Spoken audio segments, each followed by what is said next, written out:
Kalau menjadi mungkin freestyle datang dari arah Geek Fam Junior, tapi kita bisa tahu kalau misalnya Franco ini bukanlah tank utama yang bisa dibilang sebagai second tank, tapi apakah Nathan akan diamani oleh RRQ Sena? Aku penasaran banget sih kalau emang Nathan, karena aku jarang banget melihat performa Nathan nih di Line of Dawn, Profesor.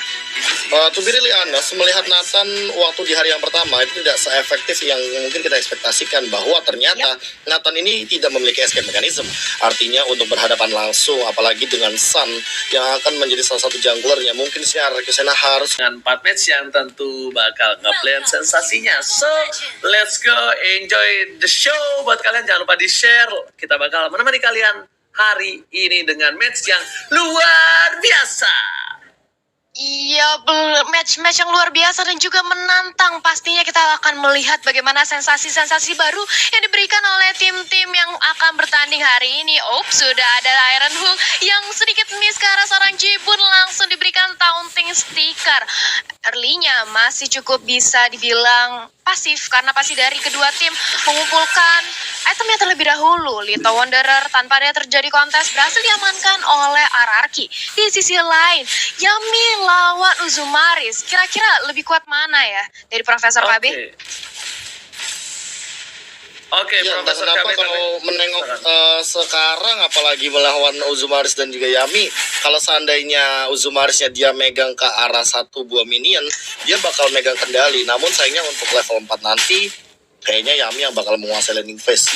Nggak boleh nongol asal-asalan dari seorang Uzumarisnya, karena walaupun dia megang warrior boots, walaupun nanti mungkin bakal ada Husklaw duluan yang jadi, karena Husklaw lebih murah daripada itemization yang dimainkan sama Yami. Tapi jujur untuk Ruby sendiri di sini dia hanya mengandalkan Festival of Blood dari satu buah armor di emblem fighternya.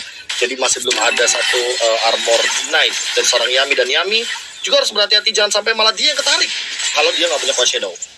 Oke, dia jangan sampai ketarik, karena satu kali tertarik ke hatinya bakal membuat dia terperangkap selamanya. Dan permain dari tim RRQ Sena kayaknya udah akan peka dengan adanya top lane yang berada di posisi kurang cukup baik. Hans di depan sana mencoba mengutuk dengan satu buah Sun. Tenyom bukan sebarang Tenyom, kali ini bakal coba mundur, tapi ternyata ada Banana dan Violence yang bakal tersisa seperempat darah terakhir. Apakah masih mau berani di kontes? Ternyata ada pahala bantuan dari Esther di arah belakang sana, membuat Bless sepertinya bakal bebas untuk mendapatkan retribution yang didapatkan kali ini. Dan ternyata Sun bukan sembarang Sun. Han berhasil menyelamatkan satu barang retribution yang cukup baik. Tenyom bukan sembarang Tenyom. Bless menjadi pilihan kedua, masih mau coba dipaksa, tapi ternyata Han sadar diri, nggak mau lupa daratan, nggak mau meraju, memilih untuk mundur terlebih dahulu. Talia silakan. Yes, dimana kita melihat dari Geek sudah berhasil mengamankan 2 poin kill terlebih dahulu bersama dengan adanya satu buah turtle. Ini merupakan keuntungan network yang sangat besar otomatis untuk Geek. Tapi dilihat di sisi lain, MyVZ harus kembali ke area belakang dengan satu buah Last Insanity yang di open hanya untuk defensif. Sun bukan sebarang Sun, Sunnya sakit banget kali ini, bakal langsung mengincar ke arah seorang Blast. Di sisi lain, Uzumaris mencoba untuk di solo kill, enggak, tapi ternyata masih bisa untuk di pick off oleh Yami dengan bantuan seorang Farsha dengan Federal Strike-nya di sini. Ternyata itu bukan solo kill, tapi ternyata itu adalah genjatan senjata dari tim RRQ Sena, membuat Yami terbebas dari serangan. Dan kita bakal lihat replaynya di arah sana. Lihat, Han sudah standby saat masuk dengan langsung retribution-nya, dan bahkan Bless sedikit terlambat saja untuk menggunakan retribution-nya. But it's okay, no problem. Kita bakal lihat kembali para pemain dari tim RRQ Sena mencoba untuk membalikan keadaan dengan ada Cold Shadow yang sudah dimiliki, tapi ternyata Yami di solo kill begitu saja. Damage-nya langsung masuk, dan seperti kata Profesor KB, satu kali tarikan hatinya langsung terperangkap dan bahkan langsung kehilangan jiwa dan raga. Clear minion berhasil dilakukan, tapi ternyata gak ada yang lihat Rapture. Langsung dikit itu saja kembali Yami di depan sana, bangin dan bahkan pertukarannya tidak ada sama sekali. Rapture still Violence berubah serigalanya, dan masih mau lebih terlalu sedikit terlambat. Satu kali detik saja itu bisa menyelamatkan Violence dengan 1 poin kill, tapi ternyata tidak secepat itu Violence. Talia silakan. Iya, Masih berhasil untuk Rico ke area belakang dari Violence mencoba untuk mendapatkan dengan adanya Badem Kupa, tapi terlambat di sisi lain. Turtle Camp by Fruity kali ini langsung aja di zoning dari teman-teman Geek, mencoba untuk melakukan pengacauan di sini dari badan dari bersama dengan Lasin sendiri yang langsung aja di open, masih bisa diselamatkan bahkan Turtle-nya oleh Export. Sedangkan di sisi lain Jipun dengan Federalize Strike-nya berhasil untuk menumbangkan seorang Hans. Kali ini dari Geek kehilangan junglernya otomatis dari Blast langsung mengamankan Purple Buff dengan cukup mudah 1 lawan 4 Kiara Tomlet. Fedisi coba bertahan dengan ada flick out ke arah belakang. Padam Kupa masih bisa sustain dengan datang bola bantuan dari Rapture dan juga Vines. Ternyata di area top lane sana mereka mencoba memaksa mendapatkan ini bisa, ternyata tidak berhasil. PDS dikeluarkan, musim mundur para pasukan dari tim Araki Senar. Kali ini mendapatkan 1 poin tambahan, 1 poin yang luar biasa baik dengan penalti extract dari seorang Jebun. Meanwhile dari bottom lane masih coba untuk bertahan 1 lawan 1. Jebun kembali lagi menuju ke arah mid lane. Ada seorang Lapu lupa di depan sana mengawal pergerakan dari para pemain tim Geek Fam Junior, dan bahkan kita lihat di sini posisinya dari Araki Senar mulai mencoba untuk mendobrak paksa Profesor KB. Iya, entah kenapa dengan mereka punya high ground hero lagi, Jebun, Farsha, mereka kayak seolah lebih pede dengan rotasinya. Mereka lebih pasti dan overcommit banget untuk mendapatkan teman-teman dari Geek Farm Junior. Bahkan untuk turret, mereka benar-benar ingin mendapatkan yang berjangka kelima. Mereka seolah perfeksionis untuk mengamankan objektif, biar mereka nggak ketinggalan dari segi goldnya. Sementara di sisi lain, dari kehadiran Geek Farm sendiri, Geek Farm Junior di sini membutuhkan pick off lagi dan lagi, apalagi dengan Rapture menggunakan Franco-nya. Otomatis di sini dari teman-teman tim Geek Farm Junior, mereka tidak boleh asal-asalan untuk membuka tim fight, apalagi kalau seandainya udah mulai memasuki menit-menit krusial, let's say nanti menit ke-9 kali ya. Tapi di sisi bottom lane kita melihat sudah ada Federasi yang langsung dibalas ke tengah ada Vendor masih bisa flick out ke arah belakang, tapi sayang sekali Kupa akan menjadi incaran. Kali ini sudah ada gigitan yang mau datang dari seorang Franco. Yami pun harus tumbang 3 pemain dari RRQ, kali ini harus dibalikan ke Valhalla. Sementara Blast masih mencoba untuk menunggu momentum 1 lawan 2 apa yang akan terjadi, karena kali ini mengincar ke arah seorang Blast. Sudah ada Order of Lilian mengincar, masih bisa selamat 1 hit lagi, tapi nampaknya bakal dipaksain aja oleh seorang Blast. Tapi sayangnya Blast kena taraf damage, tapi langsung dibalasin tidak oleh seorang Uzumaris. Berganti objektif kali ini ke arah seorang Taret Profesor KB.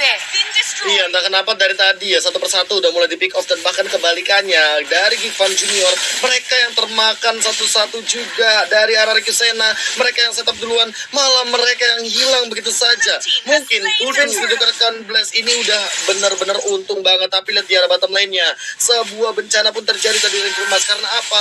Karena di sini walaupun Blast berhasil mendapatkan Vince, tapi Blast juga harus ditumbangkan serta kehilangan outer turret di bagian bottom lane. Dan tadi 3 hero hilang di arah bottom lane dari arah Kisena, itu merupakan titik awal di mana Geek Farm Junior mulai perlahan-lahan menyusul dari segi goldnya. Oke, Banana pun sampai murah flicker, tapi ternyata T-nya bukan semangat. T-nya masih memasang masuk ke arah belakang, dan bahkan Banana nggak bisa bertahan bersama dengan seorang Blast-nya. Hilang lagi. Yami masih mau lebih, Cherrykill dikeluarkan, tapi nggak ada Coach Shadow untuk bertahan. Shadow dimiliki, dan Yami kali ini hanya cuma bisa terdiam, tidak punya Coach Shadow lagi seperti yang sudah gua bilang. Kali ini masih ada 2 orang. Untungnya masih ada High Ground, untungnya masih ada Jebun yang bisa menggunakan Federation Strike untuk mendefense turret yang tersisa, Talia.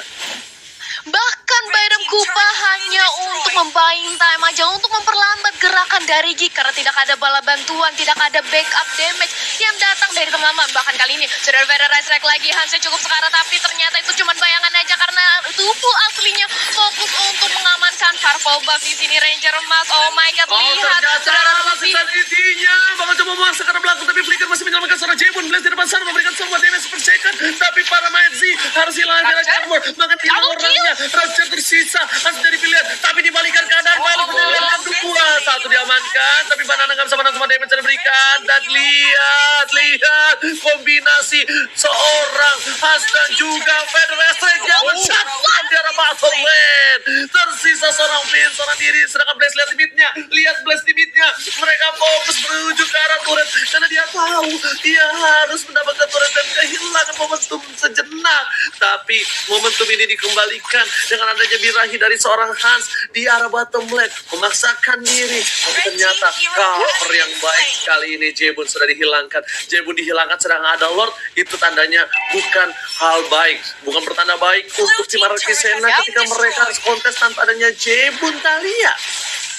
Yap, dan lihat bagaimana seorang Hayabusa juga melakukan hal yang sama dengan adanya Blast. Dia nge-push ke area bottom lane dan berhasil mengamankan outer turretnya Lord. Kali ini sudah mulai dicicil aja di bait nampaknya oleh seorang MyVZ. Tapi langsung di reset aja. Masih ditarik ulur karena mengingat kita memasuki menit yang ke-9.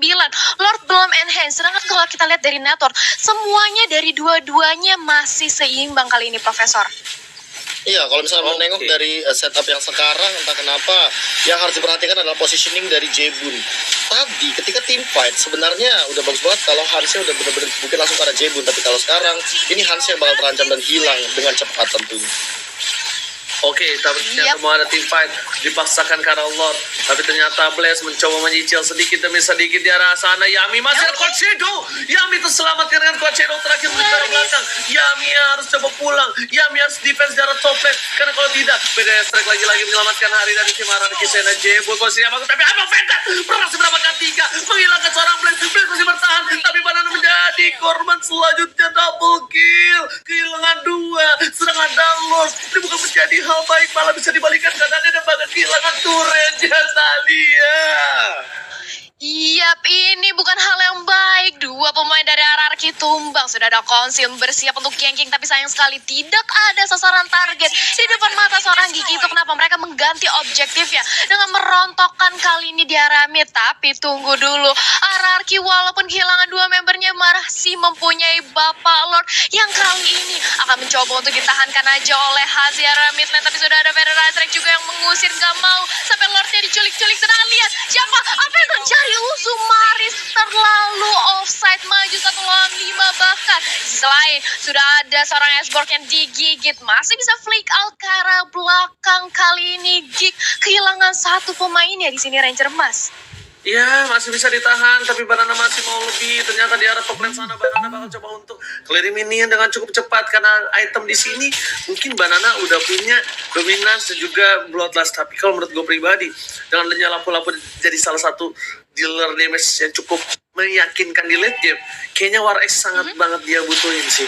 War X sangat banget dia butuhin dan juga dia harusnya udah lebih confident dengan adanya lifesteal dari bloodlust. Tapi ternyata Felix depan sana memberikan damage cukup besar, tapi masih bisa berikan ke arah belakang, dipaksakan kembali. Asal Ratul mau cepat bangkit. Nah, lihat lampu-lampunya berhasil mendapatkan dengan berefek terus ke arah belakang. Shadow kill dikeluarkan, belum mendapatkan apapun. Shadow didapatkan. PVZ tersisa 1 titik darah terakhir yang tinggal dihembuskan nyawanya ke arah Blitz. Tapi ternyata malaikat masih beretikat baik dan bahkan menyelamatkan harinya dari MyVZ. Yap, 2 pemain tapi kali ini dari Gig sudah tumbang otomatis dari RRQ mencoba untuk memaksakan. Kali ini mendominasi, merontokkan semua inner turret yang bisa, bahkan Rapture. Sayang sekali Iron Hook-nya terkonek ke arah 1 katapel. Sementara mencoba untuk memanage kembali laning wave minion yang ada di area bottom lane. Menunggu, hey Jibun, lihat langsung jadi stun dan juga langsung di open Federal Strike masih bisa bertahan apa enggak, tapi sudah ada Venom Kupa juga. Ternyata seorang Uzumaris masih bisa untuk sustain di area belakang. Begitu pula Violence yang langsung membeli 1 buah item immortal kali ini di sini Ranger Mas. Yes, betul banget. Sedikit demi sedikit turret mencoba disamakan posisinya dengan para pemain dari tim Aran Kisena, bahkan lebih unggul dari yang dia kekurangan turret. Jadi mereka unggul jadi 6 turret dimiliki tim Aran Kisena. Bahkan Geek Fam masih ada 1 buah turret di top lane di tier yang kedua. Menurut aku pribadi, ini Aran Kisena udah bermain dengan cukup sabar, bermain dengan cukup perlahan, dan untungnya mereka masih punya marksman dari seorang Blaze. Ini bisa gue bilang, Nathan adalah salah satu hero yang cukup memiliki damage per second cukup kencang. Dan bahkan damage-nya cukup besar, lifesteal-nya juga cukup kencang. Mengingat semuanya keuntungan yang dimiliki dari seorang Nathan, kerugiannya adalah mereka tidak memiliki skill mechanism. Mungkin ada ngedes seperti, apa ya kita bilang, charge. Tapi lebih pendek versinya. Dan mungkin dengan adanya charge itu, menambahkan 1 buah stack yang dimiliki oleh seorang Nathan. Gitu ya, kalau menurut aku malah interference sebagai salah satu skill sisi power dari Nathannya sendiri, dimana ini akan membuat seorang Nathan masih mampu berdiri walaupun nanti dia di jump in sama seorang Hans, entah itu sama seorang Vince juga. Karena dari tadi Vince walaupun mendapatkan 9 poin kill, tapi untuk 2 teamfight terakhir Vince tidak mendapatkan positioning yang optimal. Kalau Vince dapetin posisi yang optimal, kalau dia free hit dengan cast assault-nya, dengan jokes ultimate-nya cringe, ini bakal benar-benar mampu untuk menumbangkan teman-teman dari RRQ sana di lini depan atau bahkan belakang. Dan inilah dia, Lord Camp by Fruity Sauce Raw untuk Lord yang kedua kali. Yes, Tentunya udah dipegang sama seorang Blade, ada seorang Uzumaris di depan, memaksakan keadaan, tak ada cover. Hans kali ini Blade mundur ke arah belakang, penetrasi keluarga bersama dengan seorang flickernya, tapi ternyata Banana mengcover di garis depan dan Brave Fighters-nya memukul pasukan dari Geek Fam untuk mundur. Pasukan Geek Fam pun sedikit terkocar-kacir dengan adanya pedang yang diangkat ketek oleh seorang Banana, Talia. Iya, bahkan kali ini Lordnya di reset aja, mencoba untuk membuying time dan juga nge-base. Sementara dari hierarki berusaha untuk menzoning Rapture-nya, sedikit miss Aaron Hukara, seorang Violence masih bisa untuk di-dodge.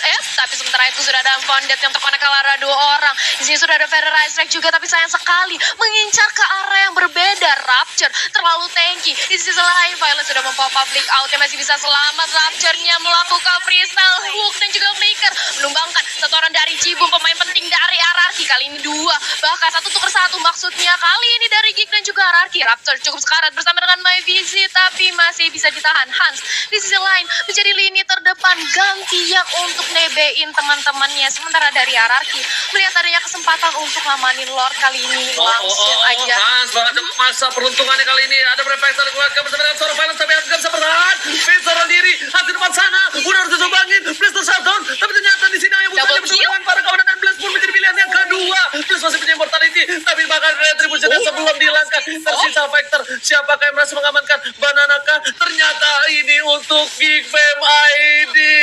Talia, ternyata Rapture lagi-lagi menyelamatkan hari dari Geek Fam Junior. Blaze-nya pun tumbang dan bahkan tak ada yang bisa mendapatkan dari segi hierarki Sena.